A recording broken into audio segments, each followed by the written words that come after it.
साथियों, एक तरफ भारत के सभी लोग पाकिस्तान पे बम गिरने का इंतजार कर रहे हैं, दूसरी तरफ राजनीतिक खेल खेले जा रहे हैं। कल दिल्ली से सूचना बाहर सामने आती है कि अब जो जनगणना करवाई जाएगी वो जातिगत आधार पर करवाई जाएगी। एक तरफ तो कहा जाता है कि वादियों ने धर्म पूछा, जात नहीं, लेकिन अब सरकार कहती है कि जात हम पूछेंगे। वादियों ने जात नहीं पूछी, लेकिन अब हम जात पूछेंगे। अभी तक जो जनगणनाएं हुई हैं उनमें से किसी में भी जातिगत जनगणना नहीं हुई, लेकिन इस बार के जो जनगणना होगी उसमें जाति पूछी जाएगी। ये जनगणना होती क्या है? क्या ये हर साल कराई जाती है? तो नहीं, जनगणना हर साल नहीं होती, ये हर 10 साल के ऊपर कराई जाती है। इस 22 में कोरोना के कारण यह नहीं हो पाई तो उसे अब कराया जाएगा। लेकिन यहाँ पे महत्वपूर्ण जानकारी आपको ये देखनी होगी कि बिहार यूपी चुनाव के समय ही ये जातिगत जनगणना क्यों करवाई जा रही है। सब जो ये जातिगत जनगणना होगी उसके आधार पर सभी की जातियां पूछी जाएंगी और ये चुनाव के पहले इसलिए पूछी जा रही है, इसका सीधा सा तात्पर्य चुनावी मुद्दों से है। क्योंकि अभी तक जहां पहलगाम का एक तरफ टेरर अटैक चल रहा है, जहां युद्ध की बातें हो रही हैं, वहां पे अचानक से पूछा जा रहा है कि कौन जात के हो। ये पूछना भारत में एक अपमानजनक शब्द माना जाता है। अगर किसी से पूछ लिया जाए भाई कौन सी जात के हो, तो हो सकता है कि वो ऑफेंड हो जाए। लेकिन अब सरकार आपसे पूछेगी कि बताओ, और आपके दरवाजे पर आगे पूछेगी बताओ कौन सी जात के हो। इससे सरकार के द्वारा जो बताई जा रही है कि जितनी संख्या उतना प्रतिनिधित्व, इसका क्या तात्पर्य है? इसका तात्पर्य इससे है कि जिसकी जितनी जनसंख्या होगी उसके आधार पर उसे नौकरियां दी जाएगी और कॉलेजों में एडमिशन दिया जाएगा। जैसे कि सरकार के पास बहुत सारी नौकरियां अचानक से आ गई हो, बहुत सारी कॉलेज में सीटें अचानक से आ गई हो, जिसके आधार पर सरकार अब जातिगत जो जनगणना है उसे करा के देने वाली है। इसका आप संभवतः जानते हैं, यदि भारत में जाति पूछ के जनगणना की जाती है, हो सकता है इसमें लोगों के बीच आपस में विवाद हो सकता है, जातियां आपस में एक दूसरे को बांट सकती हैं। अभी तक भारत में ऐसी जनगणना कभी नहीं हुई। लास्ट बार 2011 में जनगणना हुई जिसमें किसी प्रकार की जातियां नहीं पूछी जाती थी, सिर्फ एसटी और एससी की जातियां पूछी जाती थी। लेकिन इसका असर जो संरक्षण है उस पर किस प्रकार पड़ेगा?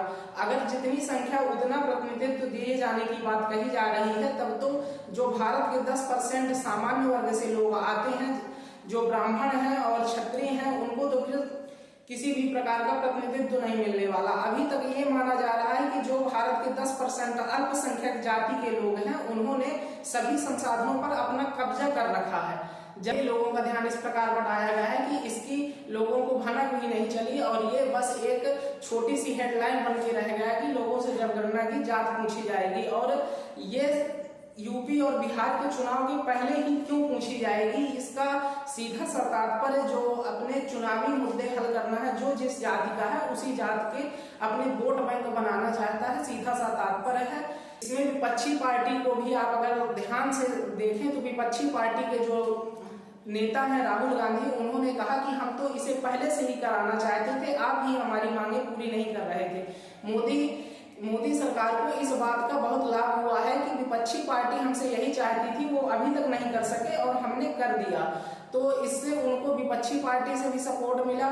संस्था या बीजेपी थी उसने अभी तक ये जो जाति जनगणना थी इसकी हमेशा खिलाफ रही है। इससे कहना था उनका कि जो लोग हैं आपस में बट जाएंगे, लोगों का विभाजन हो जाएगा।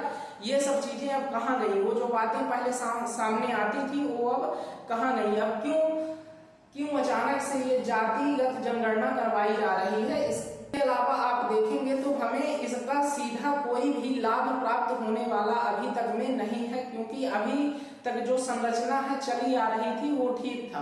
जातिगत जनगणनाएं करवाई जाएंगी और इसके बाद जितनी संख्या उतना प्रतिनिधित्व का बात की जा रही है, ना तो उतनी सरकार के पास नौकरियां बची हुई हैं, ना रखी हुई हैं, ना ही उनके पास कोई ऐसे कॉलेजों में सीट है जो आपको वो देने वाले हैं। बस इसके आधार पर लोगों को अलग अलग टुकड़ियों में बांटने जाने का प्रयोग किया जा रहा है। इससे मेन मुद्दे की बात यहाँ पे ये आती है कि इससे देश के जो सामान्य वर्ग के लोग हैं उनको सबसे अधिक नुकसान हुआ है, क्योंकि अभी तक जो बीजेपी है, आरएसएस है, उसको सामान्य वर्ग की पार्टी बताई जा रही थी। लेकिन सरकार अब समझ चुकी है कि इससे अब काम चलने वाला नहीं है। सभी जातियों को सापेक्ष लेना पड़ेगा और उनसे अपना चुनावी जो माहौल है बनाना पड़ेगा। बनाने के लिए पहलगाम का जो सीन क्रिएट हुआ वो इसका जिम्मेदार है, या फिर सरकार इसकी पहले से ही कुछ